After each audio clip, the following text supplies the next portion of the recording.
নমস্কার। আশা করি ভালো আছেন, সুস্থ আছেন, ভালো থাকবেন, সুস্থ থাকবেন। তা আমি তো মাঝে মাঝে বিভিন্ন রকম এপিসোড আপনাদের সামনে উপস্থাপন করি, অর্থাৎ যখন যেটা চোখে দেখি, যখন যেটা মনে হয়, তখন সেটা আপনাদের সামনে প্রকাশ করি মাত্র, এবং আপনাদের মতামত আশা করি। দেখলাম যে মানুষের ঈশ্বরের প্রতি ভক্তি, দেবতার প্রতি ভক্তি, এইসব কিন্তু অনেক বেড়ে গেছে চাওয়া পাওয়ার জন্য। মানে আসলে মানুষের চাহিদা বেড়ে গেছে। দেবতার প্রতি ভক্তি ভয়ে বাড়ছে কিনা বা ইচ্ছাকৃত বাড়ছে কিনা জানি না, কারণ মানুষের মন বোঝা মুশকিল। কে কিভাবে ভক্তি করছে, কেন ভক্তি করছে, আমি তো কারোর মনের ভেতরে যেতে পারি না। কারণ আপনার মন তো আমি বুঝতে পারছি না আপনি কি কারণে ভক্তি করছেন। তো একটা জিনিস বুঝতে পারছি, যে একটা সময় মানুষ ঠাকুরের জন্য ফল কিনতে গেলে ছোট্ট ছোট্ট ফল কিনত, বলতো এই ভাই পুজোর কলা দে তো, পুজোর ফল দিস তো, পুজোর আপেল দিস, পুজোর কলা দিস, পুজোর জন্য পান দিস। মানে কি, পুজোর পান মানে সেটা ছোট হবে, মানে সেগুলো খুব বেশি ভালো হবে না। পূজার তো ঈশ্বরের উদ্দেশ্যে সমর্পণ। মানে কি, তাহলে আমরা বুঝতে পারতাম না তখন যে মানুষের মন তখন ছোট ছিল, সংকীর্ণ ছিল, নাকি মানুষের অর্থনৈতিক পরিস্থিতি খারাপ ছিল, নাকি মানুষের ভক্তি কম ছিল, বুঝতে পারি নাই। আজকে ডেটে হয়তো মনে হয় যে মানুষের মনে ভক্তি ছিল ঠিকই, অর্থনৈতিক পরিস্থিতি হয়তো সেরকম ছিল না। তাই হয়তো দোকানে গিয়ে বলতো পূজার সুপারি দিস, পূজার পান দিস, পূজার কলা দিস। অথচ যেটা খাবে সেটা কিন্তু একটু বড় দেখে কলা দিস তো, একটু ভালো আপেল দিস তো, ভালো কমলাটা দিও, মিষ্টি হবে তো, টক হবে না তো, এই বেদানাটায় রস হবে তো, আর পানটা একটু বড় দেখে দিও। তার মানে কি, তখনও কি তাহলে মানুষের মনে একটা সংকীর্ণতা ছিল নাকি? মানে মানুষের মন তখনও জটিল ছিল। আচ্ছা, মানুষকে দেখতাম নিজে বিলাসবহুলভাবে চলার চেষ্টা করতো, তো প্রত্যেকটা মানুষই করে,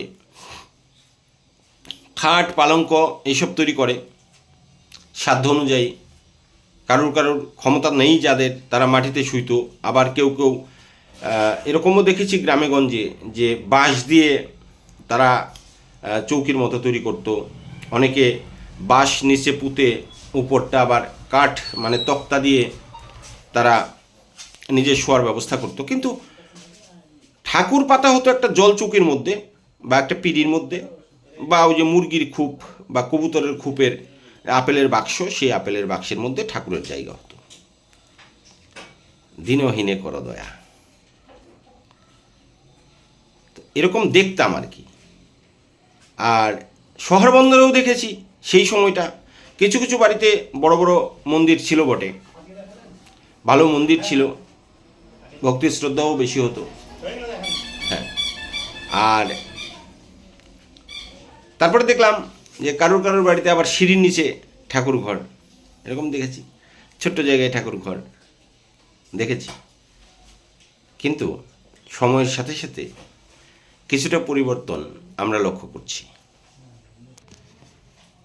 পরিবর্তন হয়েছে কিসে? মানুষ বাড়ি করলে আগে ঠাকুরের জন্য একটা ঘর তৈরি করে, এটা দেখছি, লক্ষ্য করছি অনেক বাড়িতেই, গ্রামগঞ্জ, শহর, বন্দর, নগর, সমস্ত জায়গায় এটার একটা ট্র্যাডিশান হয়তো চলে এসছে। ভক্তিভাব কতটা আছে সেটা যার যার মন বলবে, যার যার বিবেক বলবে, যার যার চৈতন্য বলবে। কিন্তু মন্দির একটা হয়েছে, মৃন্ময়ী রূপটাও ওখানটায় থাকে। আসলে চাওয়া পাওয়ার দুনিয়া তো,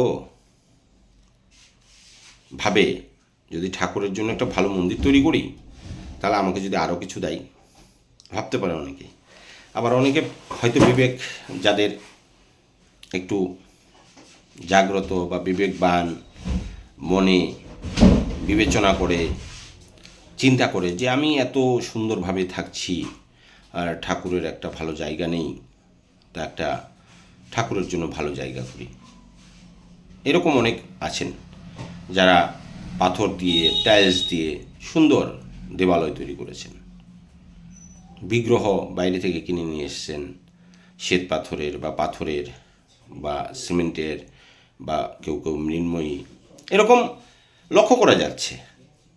কিন্তু সাইডে তাদের ভক্তি কতটা বেড়েছে, শ্রদ্ধা কতটা বেড়েছে, তাদের আত্মসম্মান বোধ কতটা বেড়েছে, তারা পরিবারের পরিজনের সাথে কীরূপ ব্যবহার করছে, পাশের বাড়ির লোকদের জন্য কতটা তারা সক্রিয় ভূমিকা পালন করছে। পাশের বাড়ির লোক হয়তো দেখা গেল তারা প্রতিদিনও কষ্টে আছে, অথচ তাদের প্রতি কতটা সহানুভূতিশীল সেটা তো যার যার এলাকার লোকেরাই বলতে পারবেন।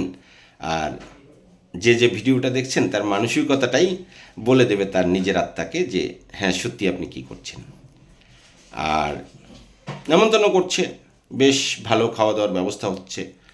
আসলে টাকা থাকলে হয় এইসব। মানুষকে খাওয়াতে পারলে তো নিশ্চিতভাবে মনে শান্তি আসে, মন অনেক বেশি প্রফুল্ল হয়, একটা স্নিগ্ধতা আসে। আর অন্তত একটা জিনিস হয় আমি দেখেছি, যে সেটা মাইন্ডটা ফ্রেশ হয়।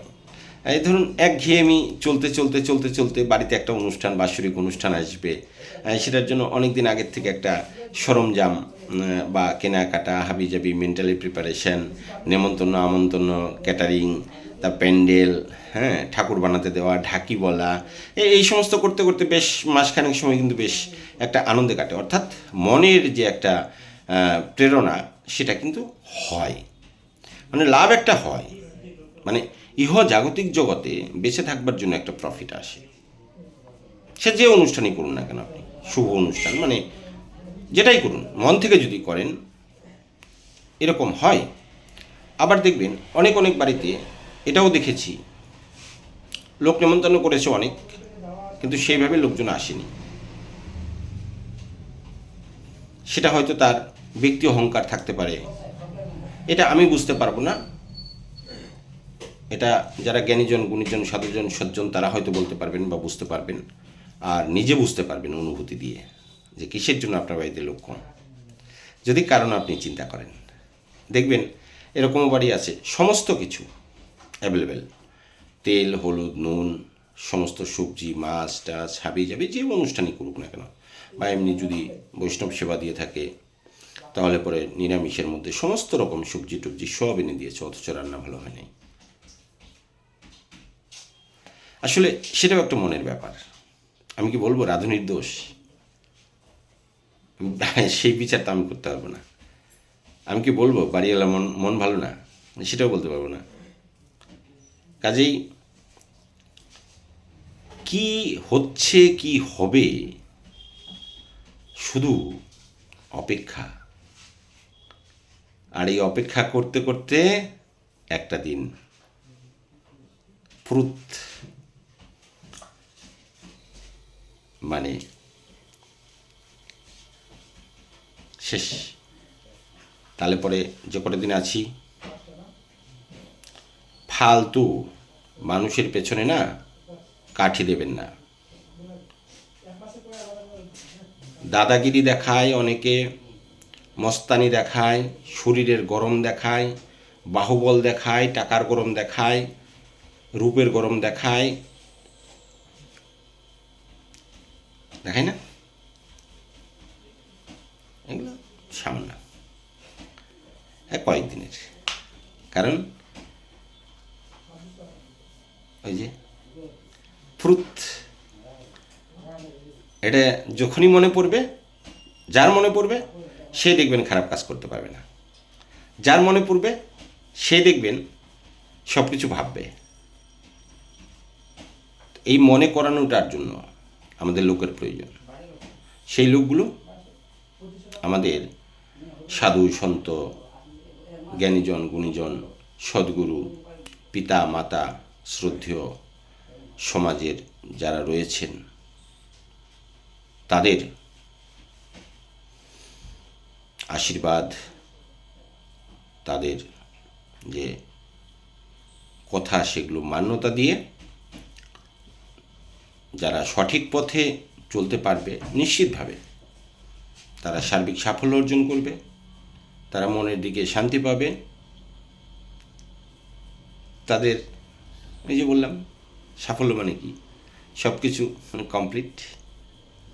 ঠিক আছে, রাখছি।